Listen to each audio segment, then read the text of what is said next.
Welcome, Your Grace, to the temple. My name is DakuTii, and this is Daku News. Today is the 27th of March, 2025. If this is your first time here, we welcome into your temple. Have a seat, grab a snack, have a look into your chambers, get relaxed. And for those who are returning, it's great to see you here. Please make yourself comfortable, make yourselves at home, and without further ado, let's get into it. An Ohio woman bought a painting for $2.99 at a thrift store, and it ended up being auctioned for $2,875 when it was found to be the work of Johann Bertelsen. Dayton resident Marissa said she and her fiance stopped at a Goodwill store after dinner and were able to leave when she spotted an interesting frame on a cart brought out from the back store by an employee. Alcon told WDTN TV she thought it was an awful painting, but decided to buy it because it was only $2.99. She said she was loading the painting into the car when something caught her eye. It had a little plaque at the bottom of the frame. Out of curiosity, I typed the name in and found out it was Johann Bertelsen. Bertelsen, a famed American impressionist, died in 1972. His works often sell for thousands of dollars.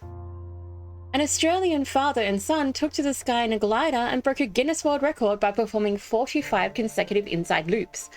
David said he decided he wanted to go for a world record as he approached his 50th birthday. So he recruited his son, Max, 16, to join him in a twin-seat DG-1000 glider in the sky over Gawler, South Australia. Throughout my whole life, I've been trying to set myself as a role model for young people, in particular my family, to show that goal setting, working hard, having discipline, and really trying hard is a way to get what you want to achieve. And that's what we did with this record. The pair attempted the record on Australia Day and completed 45 consecutive loops, smashing the previous world record of 24, which had stood since 2001. A semi-truck crash on Virginia Highway's runaway truck ramp caused the roadway to become covered in loose corn kernels. The county police department said on social media that officers responded alongside county fire rescue about 10:25 a.m. Wednesday on a report of a crashed semi on the Rockfish Gap Turnpike. While there's no impact to the travel lanes at this time, the crashes has resulted in corn debris across the roadway. Motorists should be aware that scattered corn may attract wildlife to the area. Please drive with caution and stay alert for any animals that may be crossing the road. Air India is urging travellers to use lavatories only for purposes they are meant for, after a flight to Delhi returned to Chicago due to 8 of its 12 toilets becoming clogged. Air India was found about 5 hours into its flight from Chicago to Delhi last Wednesday when the decision was made to return to Chicago as a result of the 8 clogged toilets. Once the plane landed, workers discovered clogs had been caused by flushed items, including plastic bags, rags, and clothing items. An animal rescuer in Australia came to the assistance of a hungry magpie that went searching for food and ended up trapped inside a grocery store.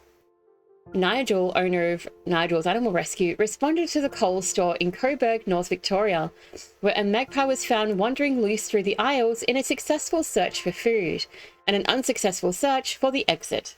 Williamson posted a video to Facebook showing how he led the magpie to a trap he had set inside the store.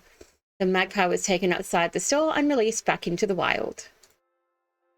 The owners of the rodeo cattle that stepped onto a Texas highway this week said they discovered when the animals finally arrived home that one of the steers is still missing. According to the Harris County Sheriff's Office, a trailer that came undone Monday, allowing multiple steers to run loose on the Interstate 45 North Freeway near the Montgomery County line. The Harris County Sheriff said all of the bovines had been secured a few hours later. The family in Bonham, Texas, leased 55 steers to the Houston Livestock Show and Rodeo, but said only 54 made it back to their ranch. The whereabouts of the missing steer are currently unknown. And an international welfare group announced the start of March Madness, a March Madness-style bracket tournament tracking when bears at sanctuaries across Europe will wake from hibernation. 4 Paws, which operates animal sanctuaries across the world, kicked off the animal tournament with a bracket of 23 European brown bears living at 6 sanctuaries in Europe. The sleepiest bear wins, 4 Paws spokesperson said. The bear that remains sleeping the longest is crowned king or queen for that year. LaFrance said a bear is kicked out of the bracket after waking from hibernation and remaining active for at least 5 days. Well, in the spirit of March, let's join this napness, let's hibernate for a little bit, and let's see if we can stay awake for 5 days. This has been Daku News, a short and sweet little rendezvous. Thank you again to those joining, and thank you to those who have just come along for the first time. I hope you enjoyed your stay. Please make sure you stay hydrated, stretch, get out of that little shrimpy position, and I hope you have a wonderful rest of your day. Take care, till next time.